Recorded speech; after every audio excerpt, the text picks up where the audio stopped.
Selamat siang Pak. Perkenalkan nama saya David Saputra. Di sini saya ingin presentasikan hasil PPT saya mengenai kalibrasi perang melawan error sistematika dan acak. Di mana tugas ini dari tugas akuisisi data yang dipimpin oleh Bapak Muhammad Sontang Syota SSC MSc dengan mata kuliah akuisisi data. Sekarang kita masuk ke isinya. Pengukuran merupakan bagian penting dalam kegiatan industri, penelitian, kesehatan, dan pendidikan. Hasil pengukuran yang tidak akurat dapat menyebabkan kesalahan pengambilan keputusan, penurunan kapasitas kualitas produk, hingga risiko keselamatan dalam praktiknya.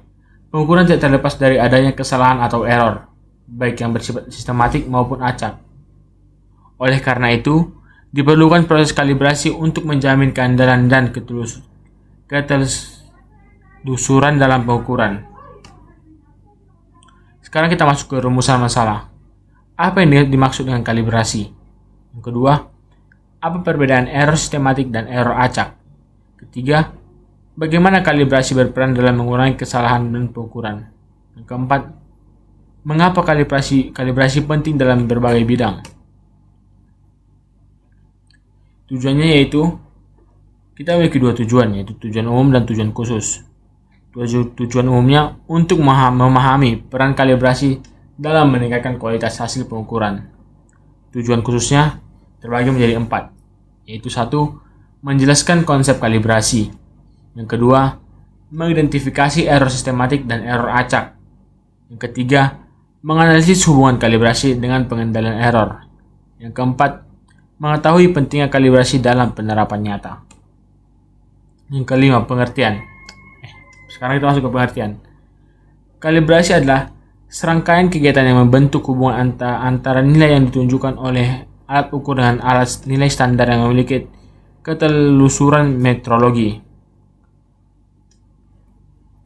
Tujuan kalibrasi itu untuk mengetahui penyimpangan alat ukur, menentukan faktor koreksi, menjamin ketelusuran hasil ukur, memastikan kesesuaian alat terhadap persyaratan. Error dalam pengukuran. Error pengukuran merupakan selisih antara nilai hasil pengukuran dengan nilai sebenarnya. Secara umum, error dibedakan menjadi dua, yaitu error sistematik dan error acak. Error sistematik. Apa itu error sistematik?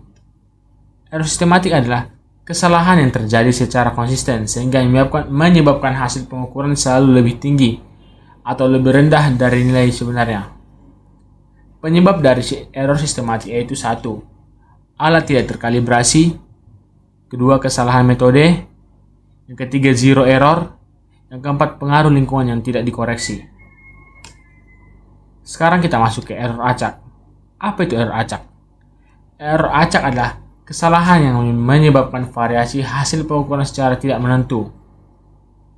Error acak memiliki beberapa penyebab, antara lain fluktuasi lingkungan, getaran, keterbatasan operator, dan noise pada instrumen. Berikut adalah perbedaan error sistematik dan error acak. Dapat kita lihat melalui aspek berikut. Pertama, sifat. Error sistematik sifatnya konsisten, sedangkan error acak tidak teratur. Pengaruhnya, error sistematik mempengaruhi akurasi, sedangkan error acak mempengaruhi presisi. Penyebabnya, error acak biasanya disebabkan oleh bias alat atau metode, sedangkan error acak disebabkan oleh variasi yang tak terkendali. Lalu kita masuk ke penanganan. Error acak biasanya penanganannya dilakukan dengan melakukan kalibrasi, sedangkan error acak dilakukan dengan pengulangan pengukuran secara terus-menerus. Sekarang kita masuk peran kalibrasi terhadap error. Peran kalibrasi terhadap error sistematik yaitu mengidentifikasi penyimpangan alat, menentukan nilai koreksi, dan meningkatkan akurasi hasil. Sedangkan peran kalibrasi terhadap error acak yaitu tidak menghilangkan secara langsung, membantu evaluasi ketidakpastian pengukuran, dan perlu didukung pengendalian kondisi pengukuran. Sekarang kita masuk ke kesimpulan. Yang pertama itu, pengukuran selalu mengandung kemungkinan error. Error sistematik mempengaruhi akurasi, sedangkan error acak mempengaruhi presisi. Kalibrasi merupakan metode penting untuk mendeteksi dan mengurangi error sistematik.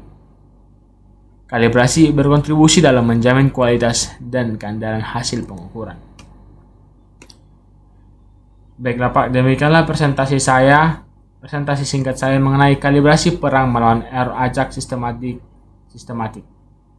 Bila ada kesalahan kata yang saya sampaikan, mohon dimaafkan. Terima kasih Pak.